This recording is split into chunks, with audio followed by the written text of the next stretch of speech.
یوم استحصال کشمیر 5 اگست 2019، آرٹیکل 370 اور 35A کا خاتمہ، اور اس سے پہلے سے 10 20 30 سال کی آپ تاریخ اٹھا کے دیکھیں تو کشمیریوں کے اوپر جتنے مقبوضہ وادی میں بھارتی فوج نے مظالم ڈھائے، شاید دنیا کے کسی اور خطے میں، فلسطین کے علاوہ شاید اور کوئی ایسا ہمیں کمپیریبل دنیا ساری میں موازنہ کرنے کے لیے جگہ بھی نہیں ملے گی۔ یا وہ فلسطین میں آپ کو نظر آتا ہے کہ جہاں اسرائیلی فورسز جو ہیں وہ نہتے فلسطینیوں کے اوپر ظلم ڈھا رہی ہوتی ہیں، یا مقبوضہ وادی کے اندر آپ کو وہ صورتحال نظر آتی ہے کہ وہ 80 لاکھ کشمیری ہیں تو اس کے اوپر آپ کو 8 لاکھ فوج لگی نظر آتی ہے، 9 لاکھ انڈین فوج لگی نظر آتی ہے۔ پوری ورلڈ کمیونٹی کا ریئیکشن، خاص طور پر ویسٹرن ورلڈ جو انسانی حقوق کے اوپر ایک چھوٹے سے واقعے کے اوپر بھی سیخ پا رہا ہوتا ہے اور بہت شور مچاتا ہے، بہت سارے ایشوز کے اوپر مجھے لگتا ہے کہ وہ صحیح آواز اٹھا رہے ہوتے ہیں، لیکن جب وہ مقبوضہ وادی کی صورتحال ہم دیکھتے ہیں، خواتین سے زیادتی کے واقعات، پیلٹ گنز کا استعمال، جیپوں کے ساتھ باندھ کے کشمیریوں کو روندا جا رہا ہوتا ہے، اس وقت جب ان کی خاموشی نظر آتی ہے تو وہ بہت تکلیف دہ ہوتی ہے، وہ قابل قبول نہیں ہوتی۔ وہ ابھی ہمیں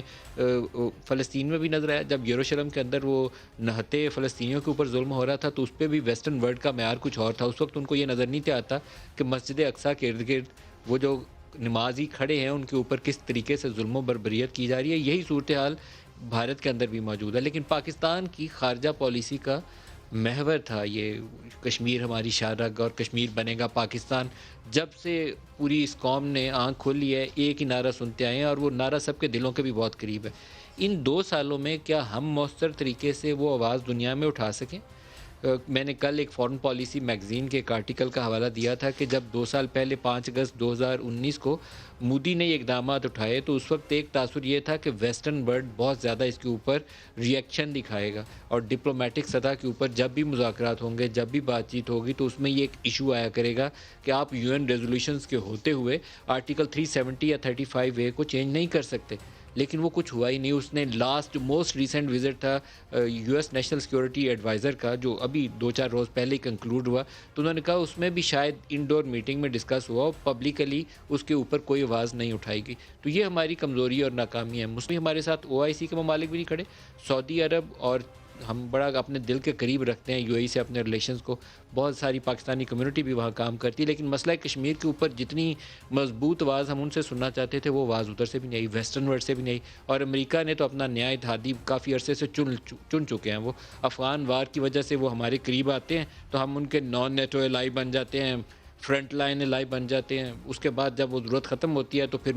موسٹ سینکشنڈ الائی بن جاتے ہیں۔ تو اب ہم میجر نان نیٹو سے دوبارہ سینکشنڈ کی طرف جانے والے ہیں۔ درمیان والا بھی سفر برقرار ہے جس میں روز ایک نیا وہ بیان ہمارے لیے جاری کرتے ہیں۔ تو آج کے پروگرام میں اس ایشو کو بھی ڈسکس کریں گے، اور افغان ایشو بھی، جہاں گزشتہ روز ہمارے وہ معید یوسف صاحب کا بیان جو تھا وہ مناسب الفاظ کا چناؤ انہوں نے نہیں کیا، جہاں وہ کہتے تھے کہ ہم ٹیلی فون کال کا انتظار کر رہے ہیں، تو کبھی کہتے ہیں ٹیکنیکل ریزنز ہیں اور کبھی اور ہیں۔ آج اس کے اوپر ایک اور بیان جاری امریکہ نے کیا ہے۔ انہوں نے کہا کہ افغانستان کی سچویشن اچھی نہیں ہے، تو آپ اپنے بارڈرز کھولیے تاکہ ریفیوجیز جو اور آنا چاہ رہے ہیں ان کو راستہ مل جائے۔ یہ پاکستان کے لیے ایک نیشنل سیکورٹی کا ایشو ہے۔ ہم 30 35 لاکھ مہاجرین کو ابھی بھی رکھے ہوئے ہیں، پناہ دیے ہوئے ہیں، غریب ملک ہے جہاں اپنے لوگ بے روزگار بیٹھے ہیں، مالی حالات اچھے نہیں، IMF کے دستے نگر ہوتے ہیں، روز US ٹریری کے آگے بھی ہاتھ جوڑنے پڑتے ہیں کہ بورڈ سے ہمارا کیس نکل جانے دیں۔ تو کیا ہم اور 10 20 لاکھ مہاجرین لینے کے متحمل ہو سکتے ہیں؟ یہ ایک ریئلسٹیکلی ہماری پارلیمان کو اس کے اوپر بحث کر کے اس کے اوپر فیصلہ کرنا چاہیے۔ ایک پرسنل اگر اوپینین پوچھیں 25 30 سال سے ان ایشوز کو کور کرتے ہوئے، تو جو border area, Afghan border area, inside Afghan territory, ان مہاجرین کو ٹھہرایا جانا چاہیے، چاہے پاکستان کو اپنی جیب سے 150 ارب خرچنا پڑے، لیکن پاکستانی سائڈ پہ انہیں نہیں آنے دینا چاہیے، کیونکہ ان کی ریپیٹریشن ایک اتنا بڑا درد سر ہے کہ آپ ان کو کراچی شہر سے کسی کامبنگ آپریشن کے ذریعے بھی ان کو سیپریٹ کر کے علیحدہ نہیں کر سکتے۔ اسی طریقے سے بلوچستان کے اندر وہ حصہ بن چکے ہیں۔